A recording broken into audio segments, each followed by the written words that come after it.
नमस्कार, मैं हरी, आप देख रहे हैं डिजिटल न्यूज झारखंड। आइए जानते हैं झारखंड के प्रमुख खबरों के बारे में। इससे पहले से छोटी सी निवेदन की, अगर आप चैनल में नए हैं तो चैनल को सब्सक्राइब अवश्य कर लें ताकि झारखंड के हर छोटी बड़ी खबर आप तक पहुंचा सकें। तो चलिए शुरू करते हैं आज की पहली और बड़ी खबर से। छात्रों और दिव्यांगों की तकनीकी व उच्च शिक्षा के लिए शुरू होगी छात्रवृत्ति योजना। विभाग के प्रधान सचिव ने दी जानकारी। दरअसल बता दूं, राज्य सरकार आगामी शैक्षणिक सत्र में एक साथ 4 नई छात्रवृत्ति योजनाएं शुरू करेगी। इनमें एक योजना विशेष रूप से तकनीकी शिक्षा प्राप्त करने वाली छात्राओं तथा दिव्यांगों एवं अनाथों के लिए है। आपको बता दूं, छात्राओं के लिए शुरू होने वाली मानकी मुंडा छात्रवृत्ति योजना के तहत तकनीकी शिक्षा संस्थानों में डिप्लोमा में नामांकित छात्रों को प्रतिवर्ष 15,000 रुपये तथा डिग्री में नामांकित छात्रों को 30,000 रुपये वित्तीय सहायता प्रदान की जाएगी। वहीं दिव्यांगों के लिए छात्रवृत्ति योजना इसलिए शुरू की जा रही है क्योंकि अखिल भारतीय उच्च शिक्षा सर्वेक्षण के अनुसार 771 दिव्यांग विद्यार्थी ने नामांकन किया था, जिसमें 77 ही अपना पाठ्यक्रम पूरा कर सके। वहीं 2021 से लेकर अब तक इनके नामांकन में लगातार कमी आई है। उच्च एवं तकनीकी शिक्षा विभाग के प्रधान सचिव राहुल पुवार ने शुक्रवार को सूचना भवन सभागार में विभाग की उपलब्धियों तथा आगामी योजनाओं की जानकारी दी। वहीं मुख्यमंत्री शिक्षा प्रोत्साहन योजना के तहत मेडिकल, इंजीनियरिंग आदि की तैयारी के लिए 45 कोचिंग संस्थानों को सूचीबद्ध करने की कार्यवाही चल रही है। मार्च तक ये दोनों योजनाएं शुरू भी कर दी जाएगी। वहीं आपको ये भी बता दूं कि राज्य सरकार पीएचडी करने के लिए नेट उत्तीर्ण अभ्यर्थी को 25,000 रुपये तथा जेट उत्तीर्ण को 22,500 रुपये प्रति माह 4 वर्ष तक प्रदान करेगी। वहीं दूसरी ओर विश्वविद्यालयों में घंटी आधारित शिक्षकों के परिश्रमिक को बढ़ाकर 57,700 रुपये प्रति माह करने का निर्णय लिया गया है और पॉलिटेक्निक में कार्यरत संविदा शिक्षकों को अब 56,100 रुपये प्रति माह मिलेंगे। 27 जनवरी को धनबाद आएंगे पीएम नरेंद्र मोदी। लोकसभा चुनाव प्रचार का करेंगे शंखनाद। दरअसल आपको बता दूं, प्रधानमंत्री नरेंद्र मोदी 27 जनवरी को धनबाद में सिंदरी खाद कारखाने का उद्घाटन करने पहुंच रहे हैं।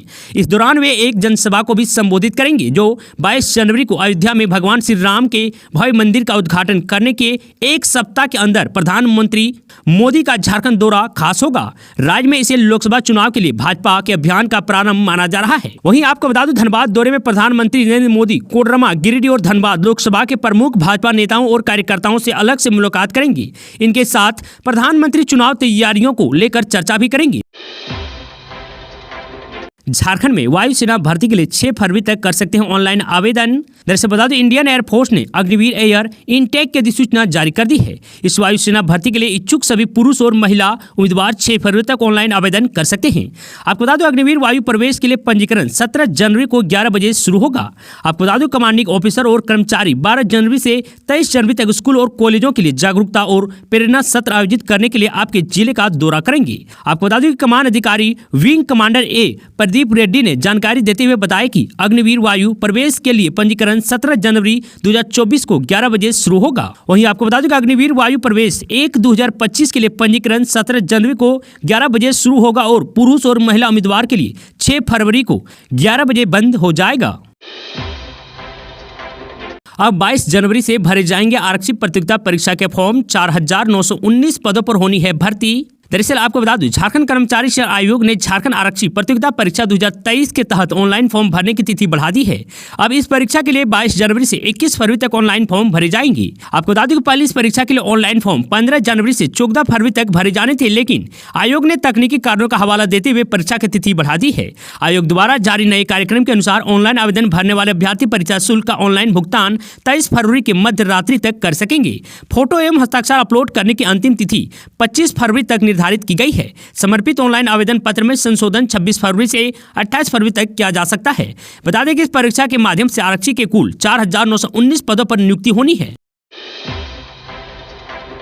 झारखंड में बदलेगा मौसम का मिजाज। कोहरे के बाद बारिश के हैं आसार। मकर संक्रांति पर कैसा रहेगा मौसम? दरअसल आपको बता दूं, झारखंड में एक बार फिर मौसम का मिजाज बदलेगा। 17 व 18 जनवरी को राज्य में कहीं कहीं हल्के दरी की बारिश हो सकती है। मौसम विभाग की माने तो 16 जनवरी तक झारखंड में सुबह में कोहरा या धुंध रहने की संभावना है और बाद में आसमान मुख्यतः साफ रहेगा। वहीं मकर संक्रांति पर मौसम का मिजाज शुष्क रहने का अनुमान है, जबकि सुबह में कोहरा या धुंध और बाद में आसमान साफ रह सकता है।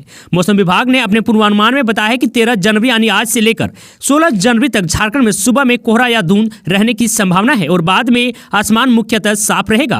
आपको बता दूं, 17 और 18 जनवरी को झारखंड में कहीं कहीं हल्के दर्जे की बारिश की संभावना जताई गई है। सांसद निशिकांत दुबे को मिली बड़ी राहत, झारखंड हाईकोर्ट ने रद्द की 4 एफआईआर। दरअसल आपको बता दूं, झारखंड हाईकोर्ट से गोड्डा की भाजपा सांसद निशिकांत दुबे को बड़ी राहत मिली है। हाईकोर्ट के जस्टिस AK चौधरी की अदालत ने मधुपुर उपचुनाव में निशिकांत दुबे के खिलाफ दर्ज 4 प्राथमिकी रद्द कर दी है। निशिकांत दुबे ने उपचुनाव के दौरान एक ट्वीट किया था। इस ट्वीट के खिलाफ अलग अलग थानों में प्राथमिकी दर्ज की गई थी। इनको रद्द करने के लिए निशिकांत दुबे ने हाईकोर्ट में याचिका दाखिल की थी। याचिका में कहा गया था कि उनके ट्विटर करने की 6 माह बाद अलग अलग थानों में प्राथमिकी दर्ज की गई थी।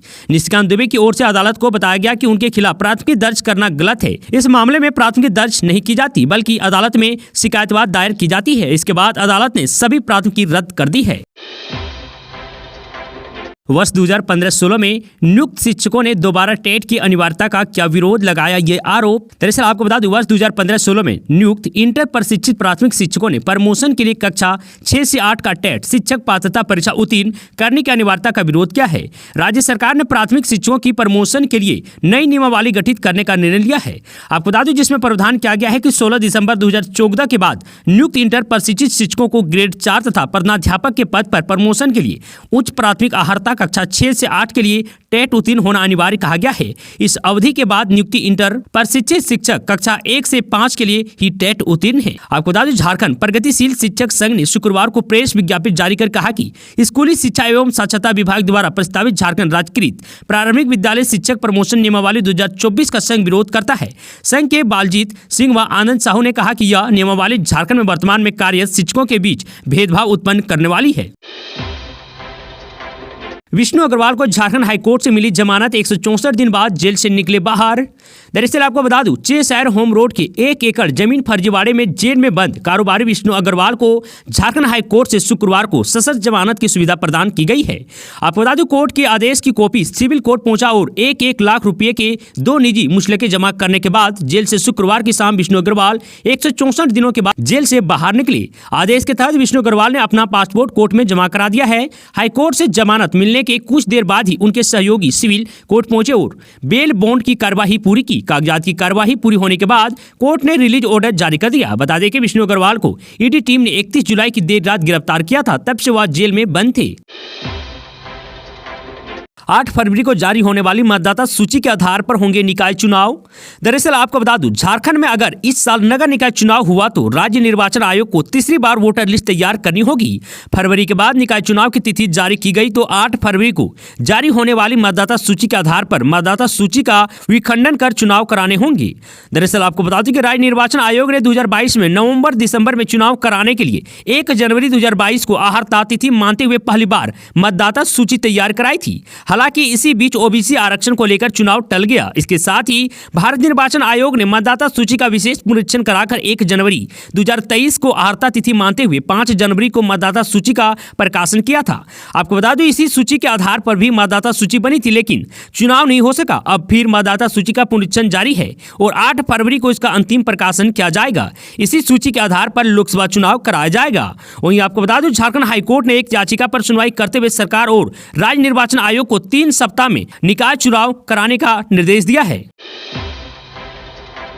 गुमला में पुल के पास पलटा पशुओं से लदा ट्रक, 40 से अधिक मवेशियों की मौत। दरअसल आपको बता दूं, गुमला में पशुओं से लदा ट्रक पुल के पास पलट गया। इस हादसे में 40 से अधिक पशुओं की मौत हो गई।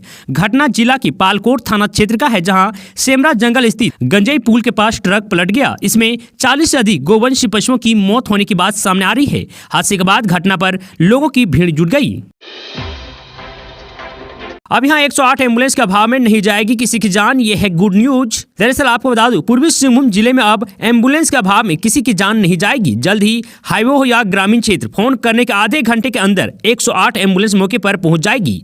लोगों की शिकायत पर सरकार ने पूर्वी सिंहभूम की सभी 108 एम्बुलेंस को 30 जनवरी तक सड़क पर चलाने का आदेश दिया है। आपको बता दूं, इससे प्रखंड में मामूली खराबी या टायर पंक्चर होने के कारण खड़ी 108 नंबर एम्बुलेंस की मरम्मत का काम शुरू कर दिया गया है। सिविल सर्जन डॉक्टर जुझारू मांझी ने बताया कि निर्धारित समय पर 108 एम्बुलेंस ठीक हो जाएगी। मालूम हो कि जिले में 108 की 25 एम्बुलेंस है, जिनमें से 11 खराब थी, जबकि 9 मई को 108 एम्बुलेंस मिली थी। इससे 23 एम्बुलेंस अभी 10 प्रखंड में है। वहीं 11 खराब में से 6 एम्बुलेंस बन गई है और जल्द ही सेवा में आ जाएगी।